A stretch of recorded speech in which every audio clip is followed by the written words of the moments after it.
Alright, chaotic day coming. I've got my auger, got an 18-inch bit, got some extra rebar, got bucket on the skid loader, got the 75. We have a halfway prepped area to where all we have to do is some handwork really. Might need to bring some more gravel over. But we are pouring the garage box today. We are pouring a front 9-foot by 9-foot stoop on the front of the house. And we have to put 2 piers out here. That's what the auger bit's for. The bad thing is 9 foot lands inside my gravel. I knew I should have. I almost put some pipe in there. I've got some double wall pipe, some culvert. I almost put it in there, almost dug it out and put it in. That way I could put gravel down into it, bring it up to height. I almost did it. I thought it'd be okay. Measuring with a big hole, I thought I was right on the edge, and I think I am right on the edge. So if we pull some of that gravel back, I think I can auger my hole and leave the gravel pulled up. I just want some frost protection for the front stoop where our 2 posts are coming down off the front porch. And then we're also going to pour the walkout concrete. So he has a whole lot to do. And it's going to be like it's going to be like 103 degrees today. Fun. Anyways, at least I got him a ramp down here. He ought to be able to get a skid loader down here. He's only got a bucket, a couple loads of concrete down here. But the nice thing is if I can get this flat work done down here, I can kind of finish all this piping up and get this stuff to daylight. But I've already got him some gravel down here.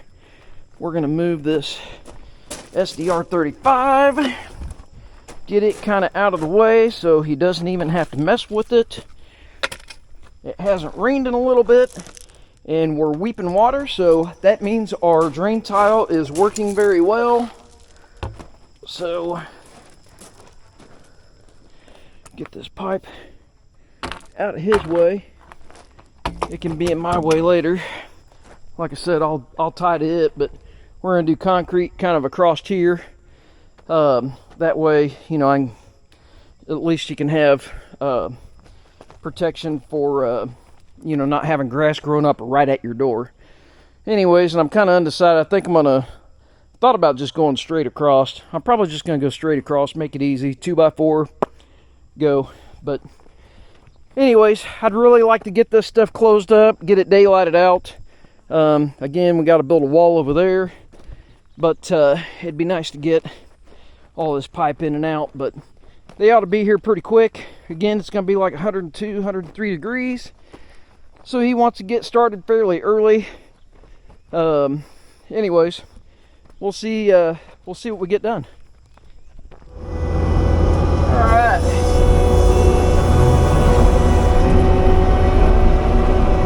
It's already hot today. I think it's only about 9 o'clock maybe. But I trucked a lot of the rebar over there. Try to save them a little bit of time because one of their guys didn't show up today. But we need to get some holes augered up here. So we're going to auger some holes.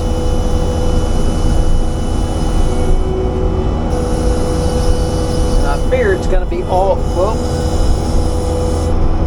thought it was going to be all gravel. A little bit of dirt down there.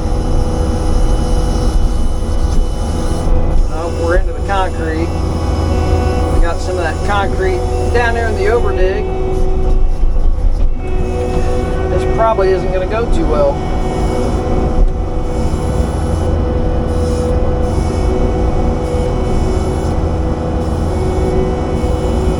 I'm either hitting a piece of rock or some concrete.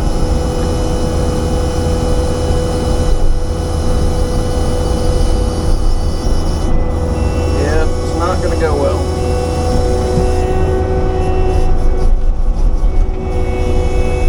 Let's try the the other one. Might just have to hand dig them. I thought I was going to save a little bit of hand labor for them, but having to dig out that area to get my drain tile in kind of messed me up on everything else. Because this was going to be in virgin, and I mean it's going to be in gravel, which is nice, but this one's good. I got dirt there.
This is where some of those auger pier things would be amazing. Why didn't I think about that?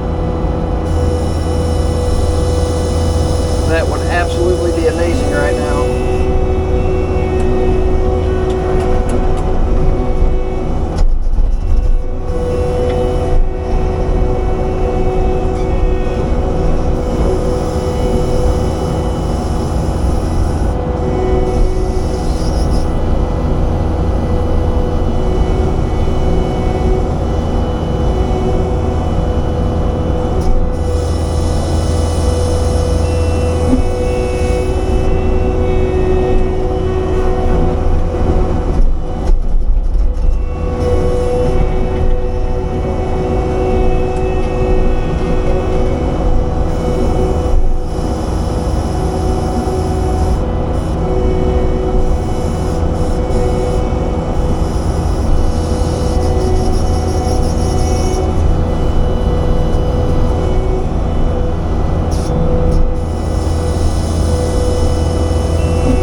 Gravel.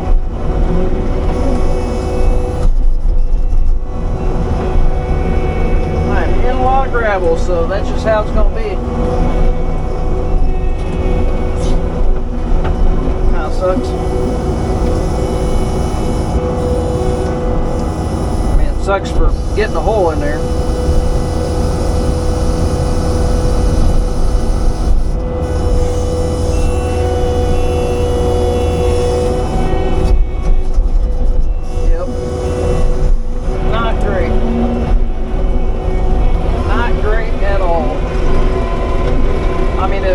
It'll be on something solid and it'll give us frost protection, but it doesn't make it as easy as I wanted it to be to get that done. So anyways, looks like we'll be hand digging. We'll have to form it up and then clean the hole out down to depth. Alright, well, we're going to get back at it and get some more we're going to get some more rebar in, and we'll be back at the pour.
second truck's here.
Alright guys, well, we'll keep up with the saga. I wasn't here when they finished out the concrete in the garage. I was filming it. It was a long day. We waited for a bunch, or we waited a long time for the concrete. But it turned out good. It started raining late that night, which isn't necessarily a bad thing. And then the next day we were trying to saw cut it, kept raining, but got it done. So it's all saw cut and all that. And then we had a beam delivered. Not the same day, it was a couple days after that.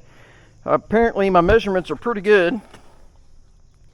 Got maybe a 1/4 inch there. The other side is like so close to touching the concrete, it's ridiculous. So I went ahead and threw the post in there just to help support it. It's 50 foot, or thereabouts, 49 feet, 5 inches. But there's a problem. They didn't call us when they brought it like they were supposed to. I measured my pockets, and I knew one pocket was offset a little more than the other. I don't remember, maybe up to a 1/2 inch or so, which isn't out of the realm. I've got a shim pack for it, because you usually shim your beam up. I meant to go home and look up in my book what size the beam was before they got here, so if I needed to adjust the depth of the pocket, because this one was dang near right at, this one might actually be right at 10 inches. Well, that's a W10 beam, 30 pound a foot. It's actually, like 10 inches and 3/8 or something like that. So that being said, if you look there, I don't know if I can get you at the right height, but it sticks up past where you want it to be. Not by much. This one doesn't need much, but let's go to the other side. Nice little crack at the jump. That kind of sucks, but it is what it is. Concrete cracks. You don't want a crack in a brand new foundation, but that is. It's on each side. I should have put more bar in it, I guess, at the jumps. I don't know. But this side here is substantial enough that the entire flange is out of the pocket. We can't have that. So now what we get to do, and see, that's like really close to the foundation. So it is fairly easy to mess this foundation up, even though it's been in for a while. It's fairly simple to mess this up if you get that beam wedged in there pretty good. You can bind it to where you can actually crack the pocket out of that foundation.